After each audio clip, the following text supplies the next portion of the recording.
إياك نعبد وإياك نستعين اهدنا الصراط المستقيم صراط الذين أنعمت عليهم غير المغضوب عليهم ولا الضالين آمين.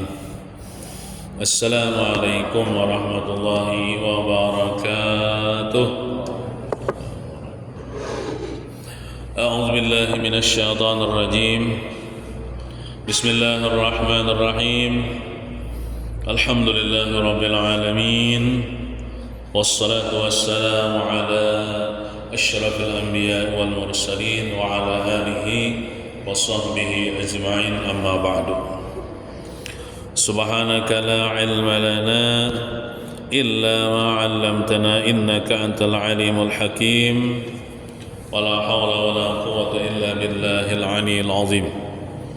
رب اشرح لي صدري ويسر لي أمري واحلل عقدة من lisani yafqahu qawli. Marilah kita berniat i'tikaf. Bismillahirrahmanirrahim. Nawaitu an a'taqifa fi hadzal masjid sunnatan lillahi ta'ala. Halaman 168. Bismillahirrahmanirrahim. Qala al-muallif hafizahullah ta'ala wa nafa'ana bihi wa bi jami' ulumihi fid dharain, amin. Ma'rifat kepada Allah Subhanahu wa ta'ala, yakni mengenal nama Allah Subhanahu wa ta'ala Al-Khabir, mengenal Allah melewat namanya.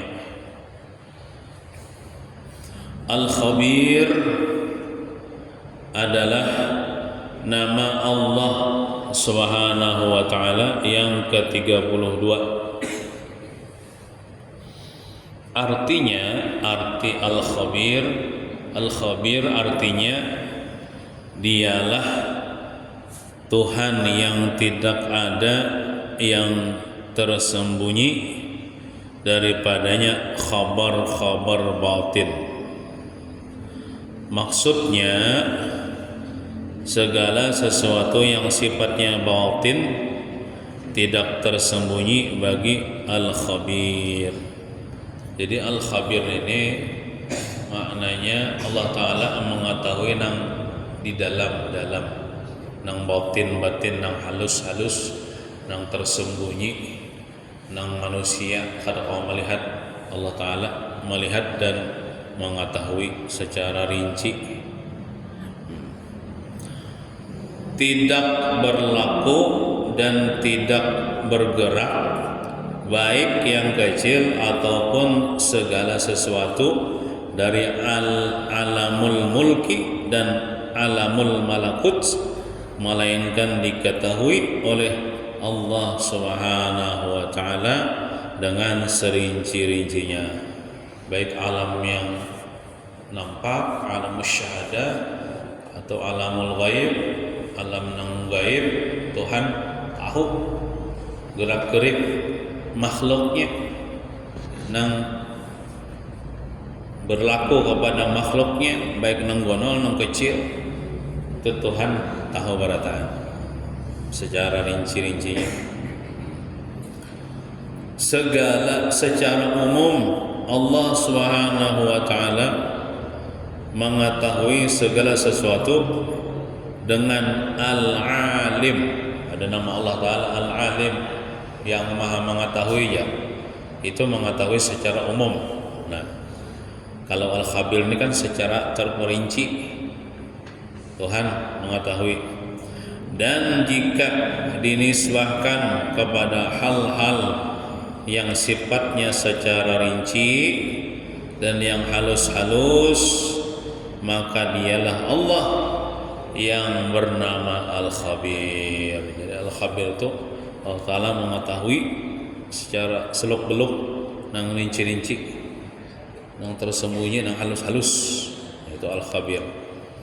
Sekecil apapun yang bergerak atau seumpama semut yang sedang berjalan di kegelapan malam, nah itu Tuhan mengetahui.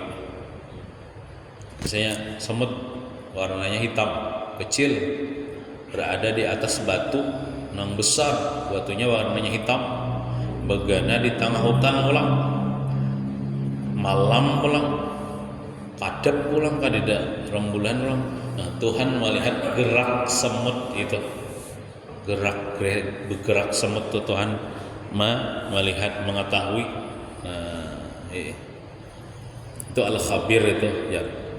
Dan mengetahui Allah Subhanahu wa taala akan hal-hal semacam ini dia disebut al-khabir.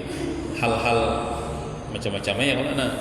Itu Tuhan al-khabir. Hal ehwal. Dari keterangan di atas disebutkan bahwa tidak ada yang bergerak dari segala sesuatu pada alam semesta ini melainkan Allah Subhanahu wa taala mengetahui segala sesuatu itu dengan secara rinci. Kenapa jadi mengetahui ya? Karena Tuhan yang menggerakkan. Nyata ya tahu. Di alam semesta ini ada yang bergerak, ada yang berdiam. Tuhan itu yang menggerakkan. La muharrika illallah. Tidak ada yang menggerakkan kecuali Allah. La musakkina illallah. Tidak ada yang mendiamkan kecuali Allah. Maka Tuhan tahu nang gerak-geraknya karena Tuhan bang nang menggerakkan tuh. Tuhan bang nang mendiamkan tuh. Nyata ya tahu. Tuhan bang nang penggawi itu. Nyata ya sidin tahu. Gitu nah.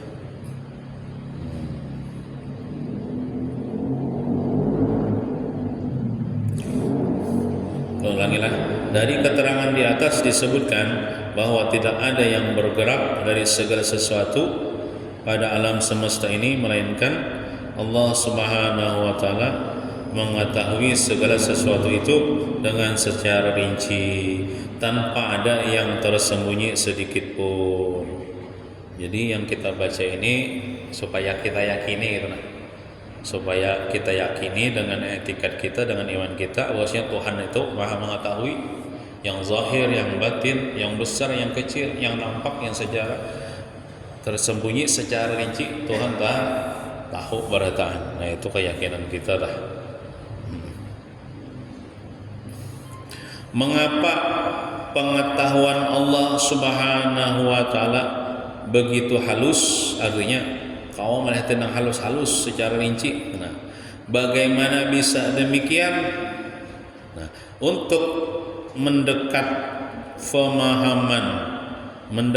pemahaman bahwa Allah Subhanahu wa taala itu al-khabir atau mengetahui apa-apa yang tersembunyi, yaitu bahwa segala sesuatu yang ada di alam ini diciptakan dari nur Muhammad sallallahu alaihi wasallam, dan nur Muhammad sallallahu alaihi wasallam diciptakan oleh Allah Subhanahu wa taala daripada nurnya Allah Subhanahu wa taala. Dalilnya di dalam Maulid Al-Habsyi, Habib Ali berkata, wa nuru hadzal habib awwal makhluqin baraza fil alam wa minhu tafarra'a al-wujud khalqan ba'da khalqin fima hadatha wa ma taqaddam. Artinya ujar Habib Ali Sahibul Maulid berkata, awal-awal yang diciptakan oleh Allah Subhanahu wa taala pada alam ini yaitu nur Nabi kita Muhammad sallallahu alaihi wasallam. Nah, jadi nur Muhammad itu makhluk, bukan Tuhan. Karena kata-katanya yang diciptakan. Yang diciptakan itu ya makhluk. Jadi pahamannya bukan nur Muhammad itu baik diambil dari himpilan Allah. Allah Ta'ala kan ada berbentuk. Allah Ta'ala kan ada berbentuk. Allah Ta'ala kan ada berupa. Mana mungkin Nur Muhammad diambil daripada potongan zat Allah, sedangkan zat Allah kan ada berbentuk. Nah jadi jangan salah paham lah. Maksud diciptakan oleh Allah daripada nurnya, bukan dari zatnya ada. Nah Karena Nur Muhammad itu diciptakan, awal-awal yang diciptakan, awal makhluk. Nah, cuman makhluk di sini makhluk yang paling harat. Nah, oleh Allah Subhanahu wa taala pada alam ini, yaitu nur Nabi kita Muhammad sallallahu alaihi wasallam. Dari nur Nabi kita Muhammad sallallahu alaihi wasallam itu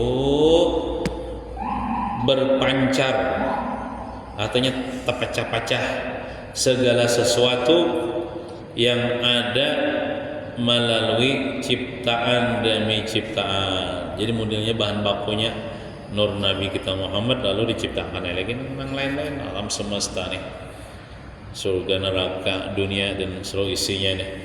Nah itu diciptakan dari nur Nabi Muhammad SAW, baik yang sekarang maupun yang akan datang, baik sekarang ada maupun yang akan datang, yang belum diciptakan Tuhan, maksudnya juriat kita kan belum diciptakan Tuhan, itu dari nur Nabi Muhammad SAW juga.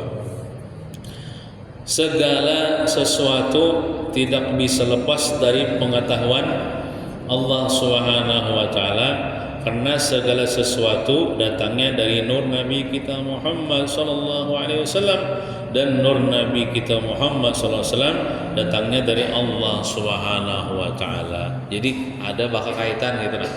Jadi mana mungkin Tuhan karena mengetahui gerak-gerik alam semesta, sedangkan alam semesta ini diciptakan dari nur Nabi Muhammad, dan nur Nabi Muhammad itu dari Allah Subhanahu wa taala.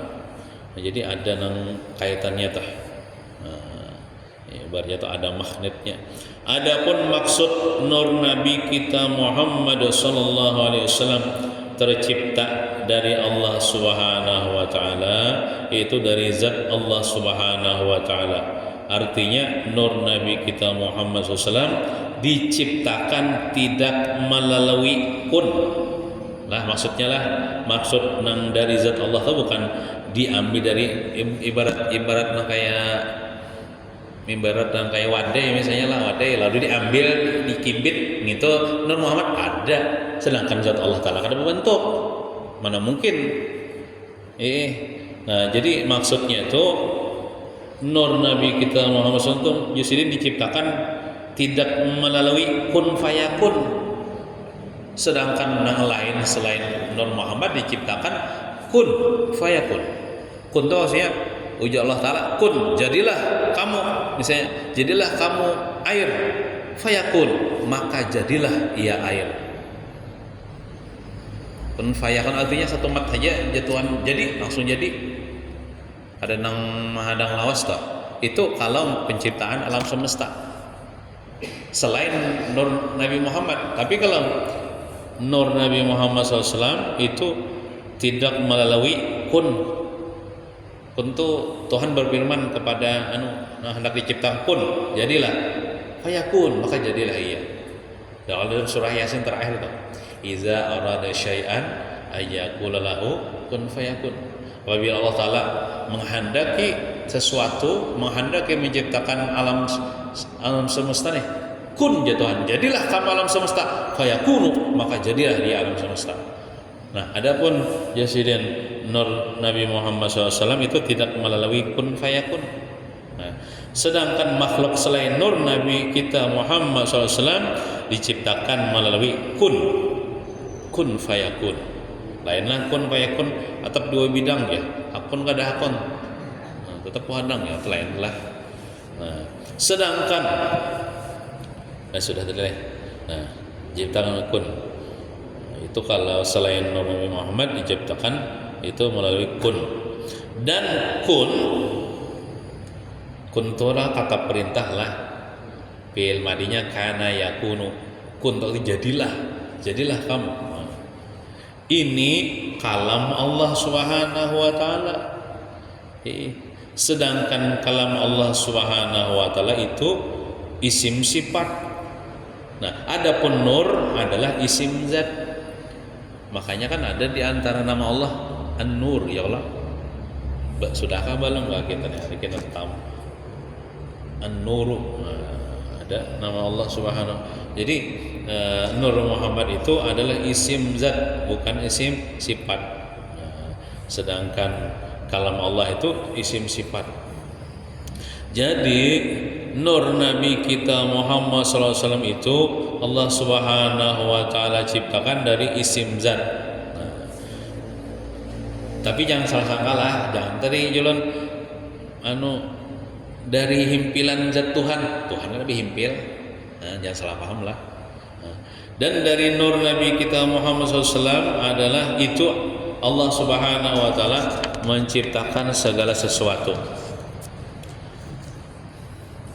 Sehingga segala sesuatu itu tidak bisa terlepas dari pengetahuan Allah Subhanahu wa taala, karena hubungannya dengan nur zat, hubung lewat situ. Alam semesta dari Nur Muhammad, Nur Muhammad hubungannya dengan Allah Subhanahu wa taala. Nah, jadi makanya Tuhan mengetahui ini kan sidin memadahkan rinciannya nih supaya kita nih paham toh. Seandainya biar kita kadang melewat ini kan amun dipadahkan oleh ulama kayak ini, kita terima aja kayaknya Tuhan tuh maha mengetahui nang rinci-rinci. Nah, amun kita orang awam nih kayaknya terima aja sudah, kita percaya aja sudah Tuhan tuh mengetahui nang rinci-rinci, nang halus-halus alam semesta gerak-geriknya nih. Cuman sini memberi pahaman kenapa jadi Tuhan tuh tahu nang rinci-rinci. Nah, ini sebabnya. Nah, sebagai perumpamaan, di badan seseorang kita letakkan alat berupa magnet atau apa tuh, alat pelacak kah, magnet kah yang bisa mengontak tuh. Ini kan ada magnetnya ya Allah nih, yang mikrofon ini kan ada tali nih. Ya Allah, ke mesinnya itu mengontak. Dan magnet itu berhubungan dengan kita berupa alat perekam. Mengontak lo tuh. Nah, kemana saja orang yang membawa magnet itu akan selalu diketahui dan jelas terlihat lewat layar yang ada di depan kita. Ibarat ini sebagai perumpamaan aja Bang ya, kalau kita misalnya jangan kita ada orang nih jadi tawanan luar, dipasangi orang magnet kayak gelang magnet tuh di batisnya kan. Jadi bila ingin tulah kemana ketahuan tuh di kantor polisinya lagi jangan dilacak. Kalau atau misalnya dipasangi alat diandak di mobil siapa misalnya. Biasanya apa tuh anjing pelacak tuh diandaki magnet kah itu di kalongnya. Iya sama aja ya kurang lebih ini tuh. GPS itu nama ini kalau yang bahasanya alat pelacak. Jadi kemana aja inya berjalan ketahuan. Kemana saja orang yang membawa magnet itu akan selalu diketahui dan jelas terlihat lewat layar yang ada di depan kita. Seperti itulah segala sesuatu yang tidak terlepas dari nur Nabi kita Muhammad sallallahu alaihi wasallam dan nur Nabi kita Muhammad sallallahu alaihi wasallam dari nur Allah Subhanahu wa taala. Jadi kesimpulannya nih, segala sesuatu apapun selalu diketahui oleh Allah Subhanahu wa taala dan diketahui oleh Nabi kita Muhammad sallallahu alaihi wasallam. Jadi bukan cuma Allah taala yang tahu, Nabi Muhammad pun diberi pengetahuan oleh Allah Subhanahu wa taala apa-apa yang terjadi di alam semesta nih, termasuk yang digawe oleh umatnya. Nah, jadi berapa banyak misalnya umat Nabi Muhammad nih di alam semesta di dunia nih, baik yang masih hidup ataupun sudah meninggal dunia, Nabi Muhammad melihat.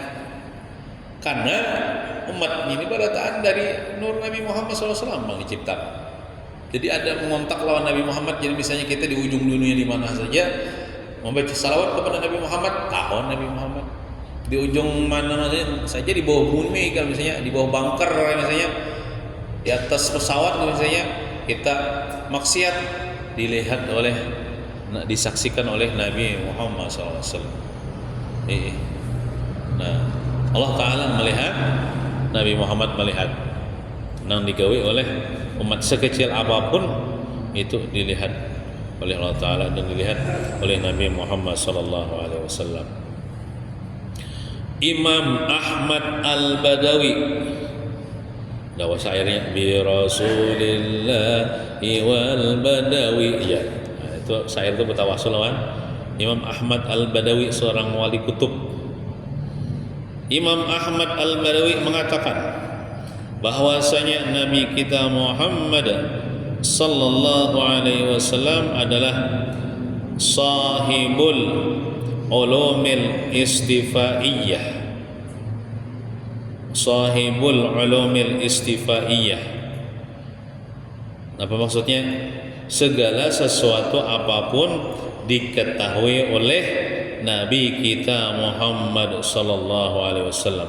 Itu maksud sahibul ulumil istifaiyah, itu maksudnya segala sesuatu apapun di alam semesta ini, baik yang dahulu lah ataupun yang akan datang, itu tahu Nabi. Makanya Nabi itu diberi ilmu al-awwalina wal akhirin, ilmu orang-orang yang dahulu, ilmu yang akan datang, tapi Tuhan bangun beritahu. Makanya dalam Quran kan Nabi Muhammad mengisahkan Nabi Yusuf. Padahal Nabi Muhammad tuh kada pernah sekolah, cuman malaikat Jibril memberitahu, Allah Ta'ala beritahu, melajari ilmu-ilmu yang di jam kejadian-kejadian zaman Nabi Adam, tahu Nabi kejadian yang akan datang akhir zaman, tahu juga Nabi. Segala sesuatu apapun diketahui oleh Nabi kita Muhammad SAW. Bahkan walaupun sidin sudah wafat, sidin tahu apa-apa yang terjadi di dalam semesta dan apa-apa yang dilakukan oleh umat Nabi Muhammad SAW. Tinggal kita aja lagi lawan sidin, apakah kita gawean kita nih membahagiakan, apakah maulah sidin sedih kita. Namun kita beramal soleh, sidin senang ya Pak, gembira. Tapi kalau kita berbuat dosa, sidin sedih sidin melihat gawean umat sidin. Karena Nabi kita Muhammad SAW adalah perantara atau wasilah. Inilah hubungan nama Al-Khabir. Jadi Al-Khabir khusus untuk mengetahui yang halus-halus dan yang tersembunyi. Pokoknya kita beriman aja sudah. Beriman Tuhan tuh Maha mengetahui itu nah.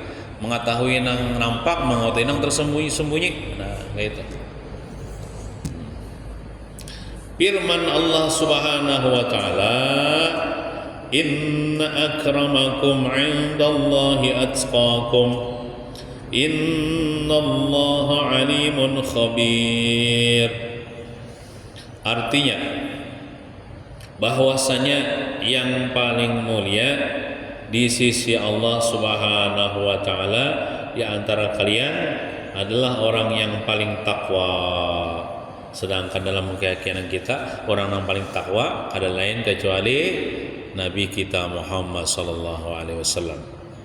Nah, jadi nang paling mulia itu insya Allah itu takwanya ya kalau takwanya. Ada nang banyak hartanya atau ada nang paling bunga semuanya, takwanya. Bahwasanya Allah Subhanahu wa taala Maha mengetahui lagi Maha mengenal. Al-Khabir itu dia. Mengenal itu kan lebih daripada mengetahui. Artinya nang terperinci halus diketahui, dikenal oleh Allah Subhanahu wa taala. Takwa adalah perkara yang tersembunyi. Nabi kita Muhammad SAW mengatakan at-taqwa hahuna. Nah, mungkin sini sambil mengisyaratkan di dada. At-taqwa hahuna aja Nabi. Takwa letaknya di dalam dada, artinya di hati. Kita tuh kada kawan melihat hati nang takwa kawan tuh kada kawan, karena hendaknya di hati. Amun zahirnya mungkin tanda-tandanya ada, tanda-tandanya orangnya ada bisa maksiat, orangnya selalu beramal soleh bisa. Cuman takwa itu letaknya di hati. At-taqwa hahuna aja, takwa letaknya di dalam hati. Nah, oleh sebab itu setiap disebut takwa jar di Quran disebut kalimat al-khabir. Contohnya kayak tadi, inna akramakum indallahi atqakum. Atqakum itu artinya takwa. Lalu innallaha alimun khabir. Karena yang paling tahu tentang takwanya seseorang itu cuma Allah yang al-khabir. Karena takwa itu letaknya di hati. Tuhan aja yang paling tahu takwa seseorang itu. Oleh sebab setiap siapa yang paling takwa, pertanyaannya siapa yang paling takwa? Jawabannya innallaha alimun khabir. Artinya Tuhan aja yang tahu siapa yang paling takwa. Nah, artinya bahwasanya Allah Subhanahu wa taala Maha mengetahui lagi Maha mengenal. Cuman yang terkenal dan yang paling takwa itu Nabi kita tuh Bang, sudah Nabi kita Muhammad SAW. Pokoknya, tapi selain Nabi Muhammad, siapa yang paling takwa? Allah Ta'ala jangan tahu. Takwa artinya merasa bahwasanya Allah Subhanahu wa Ta'ala Maha besar dan merasa takut hati kita kepadanya. Jadi orang takwa itu mengagungkan Allah Subhanahu wa Ta'ala dan merasa takut kepada Allah Subhanahu wa taala. Tandanya mengagungkan Allah, mengagungkan syariat Allah, mengagungkan perintah Allah. Rasanya kada mungkin mun orang takwa tuh bila sembahyang tuh melandau. Itu kan tandanya kada membesarkan perintah Allah. Namun orang membesarkan perintah Allah tuh bila Tuhan bekiau langsung aja kada bertawaran, itu membesarkan Allah, membesarkan perintah Allah, dan merasa takut hati kita kepadanya. Nah, itulah takwa, itulah tandanya takwa. Dari perasaan bahwa Allah Subhanahu wa taala Maha besar, kita laksanakan perintahnya, ya tandanya kita membesarkan Allah nih, kita membesarkan perintahnya. Tandanya membesarkan perintahnya, kita gawi perintahnya. Nah itu, kita laksanakan perintahnya, kita gawi perintahnya. Tandanya juga kada mengoler. Nah, dan dari perasaan takut kita kepada Allah Subhanahu wa taala, kita jauhi juga larangannya. Nah, makanya ujar Hatib, takwa itu kan menjalankan perintah Allah dan meninggalkan larangan Allah. Kita jauhi larangannya. Nah, takutan lawan Tuhan lalu menjauhi larangannya. Biasanya takwa diartikan dengan menjunjung tinggi perintah Allah Subhanahu wa taala dan menjauhi segala larangannya. Padahal itu buah arti takwa jadi. Buahnya aja, buah arti takwa. Nah, ibadah kita berupa salat, puasa, haji, sedekah, sabar, qanaah merasa cukup, dan lain-lainnya. Kalau semua ibadah yang kita laksanakan itu tidak berasal dari hati yang membesarkan Allah Subhanahu wa taala, maka tiada hasil, artinya kada berpahala ibadah itu. Berarti kayak apa selama ini kita beribadah? Mun kita sembahyang, hati kita kada membesarkan Allah. Mun kita mengerjakan puasa, hati kita kada membesarkan Allah. Kita bersedekah, berhaji, sifat qanaah, lain sebagainya, hati kita kada berasal dari membesarkan Allah. Itu bisa-bisa ibadah kita tuh sia-sia karena kada berdasarkan takwa.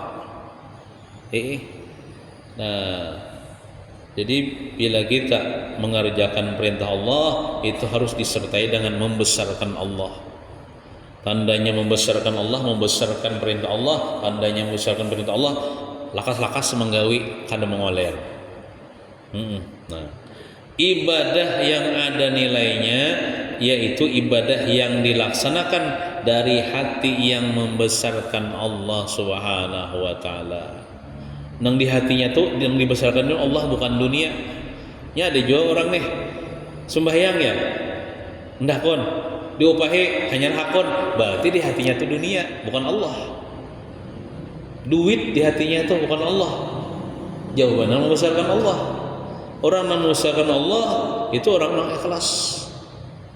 Orang yang membesarkan Allah, orang menganggap perintahnya itu lebih daripada dunia dan seluruh isinya. Udah ini hati kita nih bila beribadah tuh karena membesarkan Allah, sembahyang karena membesarkan perintah Allah, karena Tuhan tuh maha besar, maka kita besarkanlah apa yang diperintahkannya nih. Nah, takwa letaknya dalam hati, dan yang tahu berapa besarnya, berapa kadarnya takwa itu hanya Allah Subhanahu wa taala yang bernama Al-Khabir. Kita misalnya merasa takwa belum tentu juga, ya Tuhan yang tahu, Tuhan yang menilai. Firman Allah Subhanahu wa taala, Ya ayyuhalladzina amanu taqullaha wal tanzur nafsum ma qaddamat lighad wattaqullaha innallaha khabirum bima ta'malun. Bila ada situ kalimat takwa, ada atau kalimat khabir. Karena yang tahu takwa itu cuma Allah taala Al-Khabir. Namanya Al-Khabir.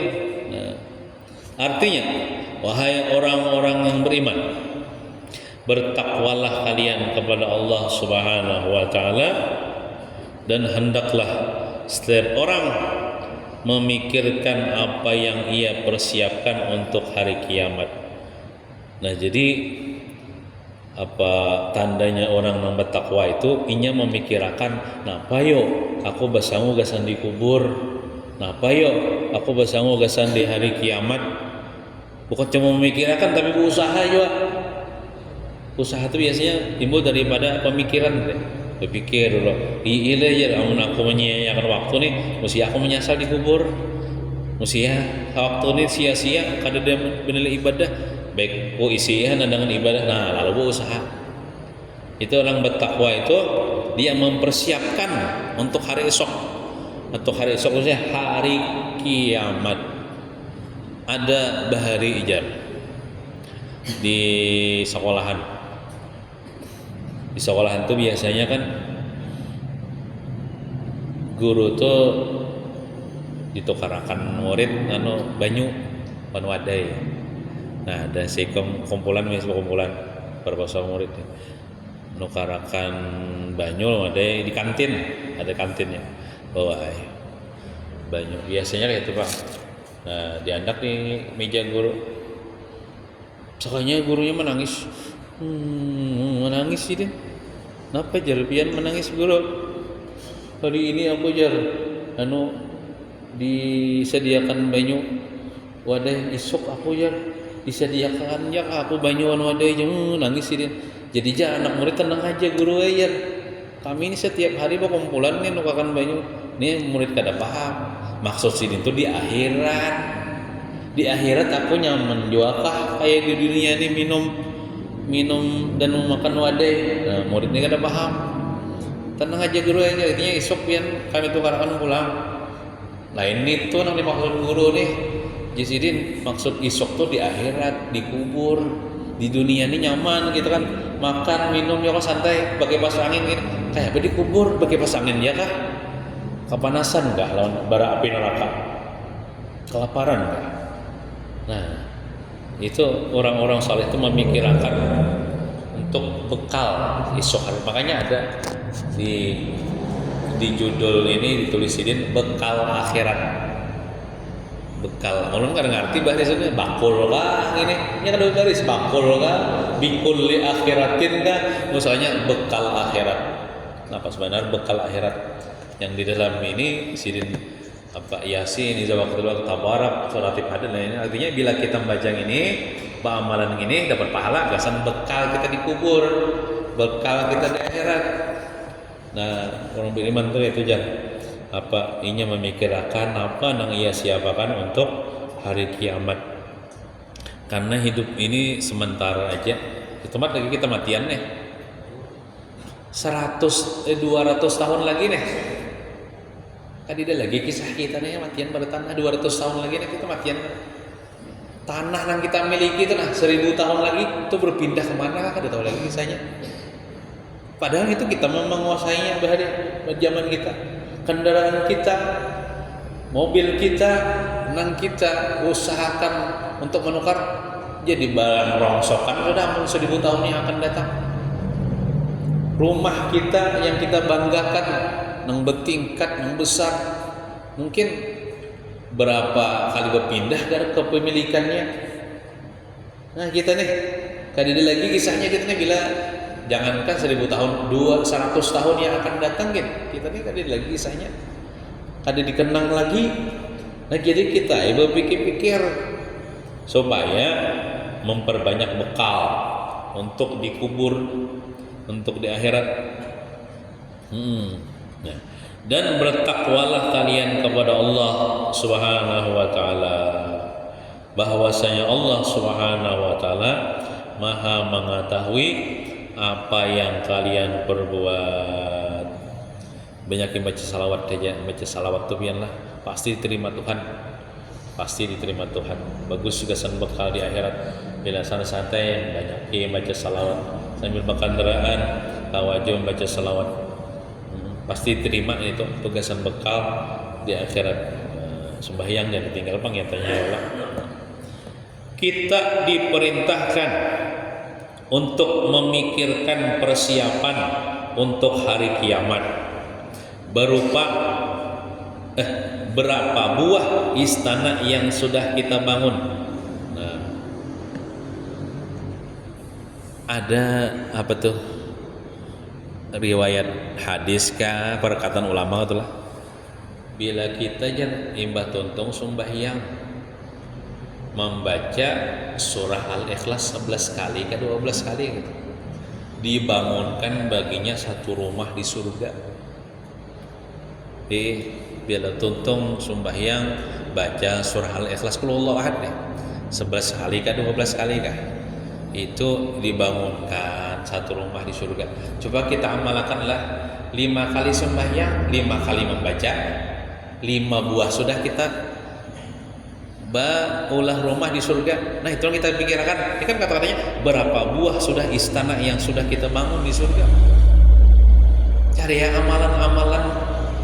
Nah apabila kita amalkan itu kita dapat rumah di surga. Nah di antaranya ada hadis Nabi itu siapa yang membangun masjid ya, membangun masjid walaupun sekedar sarang burung, maka dibangunkan baginya satu rumah di surga. Rumah itu di istana. Contoh misalnya orang langgar kita menyumbang sebuting bata. Sebuting bata itu kayak sarang burung apalagi banyak. Nah itu dibangunkan baginya satu rumah di surga. Nah itu yang kita pikirkan nih. Berapa sudah? Jangan di dunia aja membangun toko. Sibuk di dunia aja mengoleksi tanah. Ada di bawah mati juga. Kayak apa caranya rumah yang di dunia ini jadi rumah surga? Misalnya toko banyak, ujung-ujungannya cuma akan naik kepada orang menuntut ilmu bisa jadi itu gantiannya rumah di surga. Tanah banyak misalnya wakafakan misalnya sehektar-hektar gesan untuk tempat ibadah bisa. Jadi bangunan di surga, tanah di surga. Berapa hektar sudah kebun yang kita tanam? Nah itu yang kita pikirkan. Ada juga amalan siapa aja Nabi membaca Subhanallah walhamdulillah wa la ilaha illallah wallahu akbar, baca tasbih ditanamkan satu tanaman di dalam surga, satu kebun di dalam surga, satu pohon di dalam surga. Nah, berapa kali sudah kita membaca tasbih banyak ya? Banyak-banyak membaca tasbih. Nah itu yang kita pikirkan. Nah adakah kendaraan dan bidadari yang menunggu kita dalam surga? Sudah itu yang kita pikirkan. Jangan cuma mikirkan aja lah beramal soleh artinya.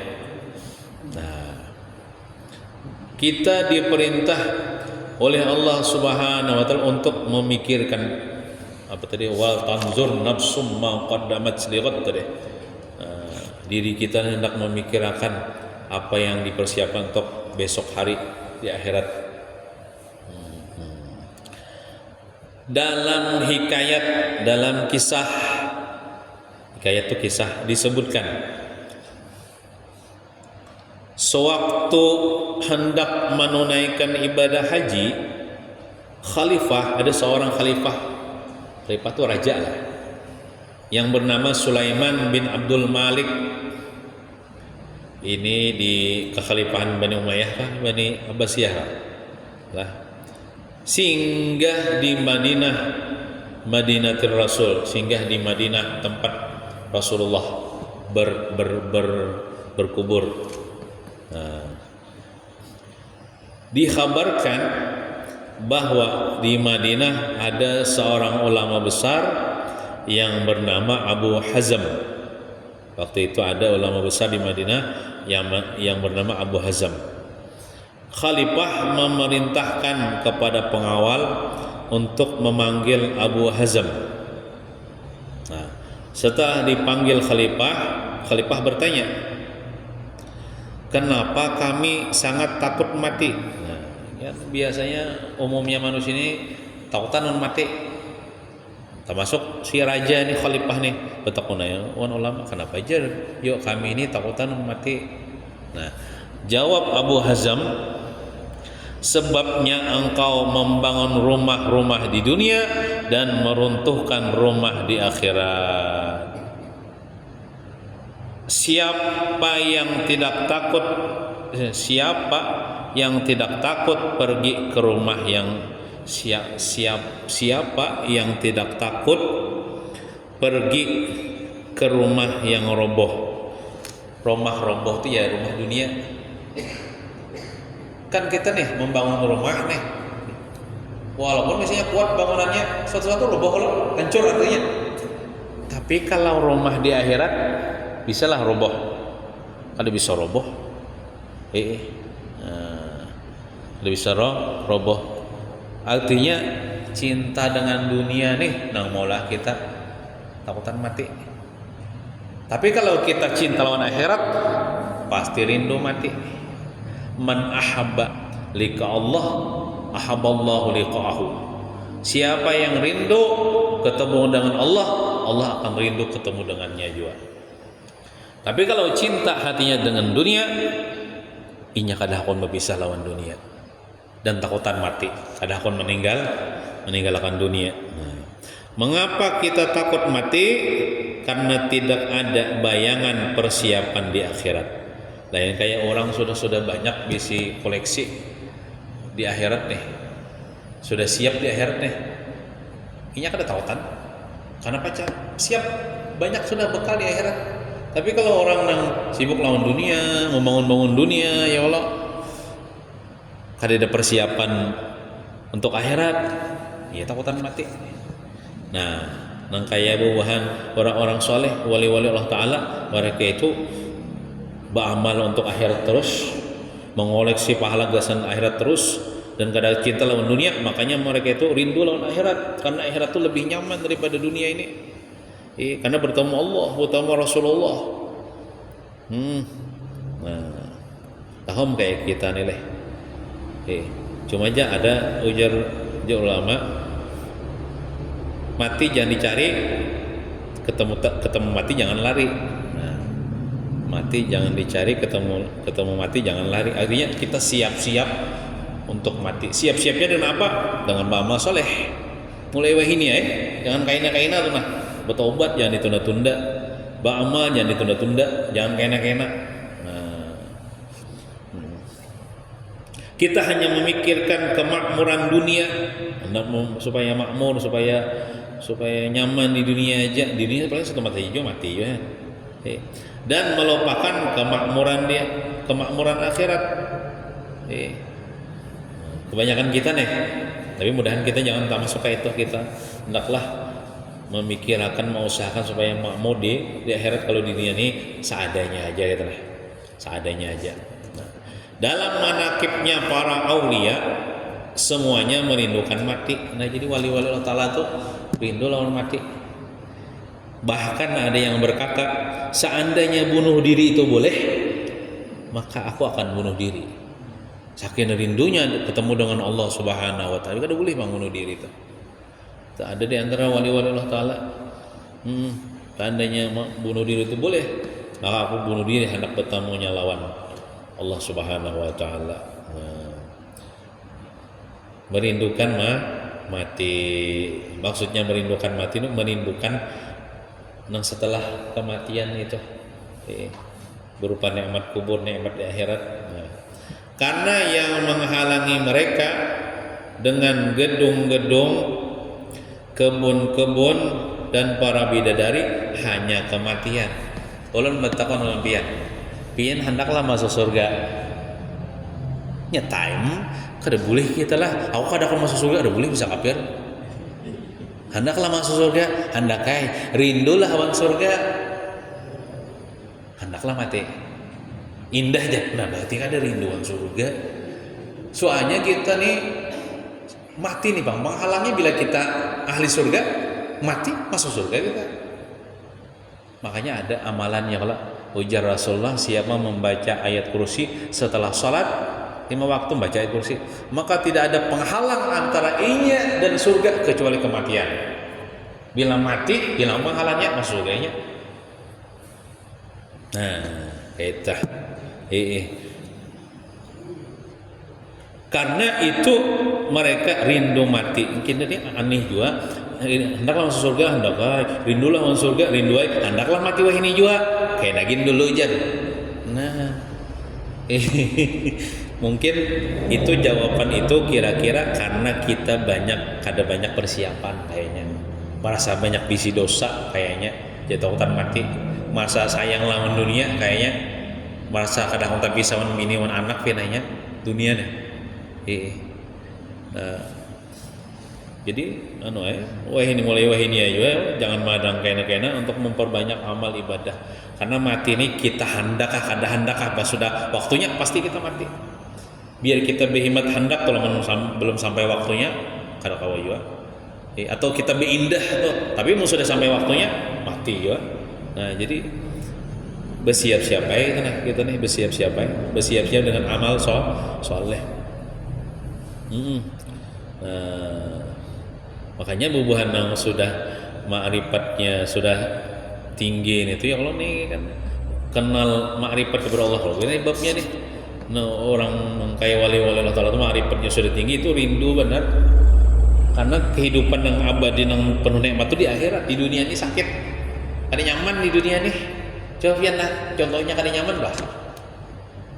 Pian makan gak juga gancang. Nyaman-nyaman nih, hidup nyaman. Makan gak juga gancang. Ujung-ujungnya apa? Sakit parut, hendak bahira. Kan nyaman mulai tuh. Kalau nikmat nang abadi di akhirat tuh makan ganja gancang pian bertambah nikmat kan tidak bisa sakit parut, kada bisa hendak bahira. Kita tuh makan nang di dunia yang kita makan ingin sini aja. Ini masuk sini kada ada lagi rasanya nang maksudnya kada ada beda antara bumbili wan ayam panggang tuh kada ada beda. Mun sudah tak sini itulah nikmat dunia.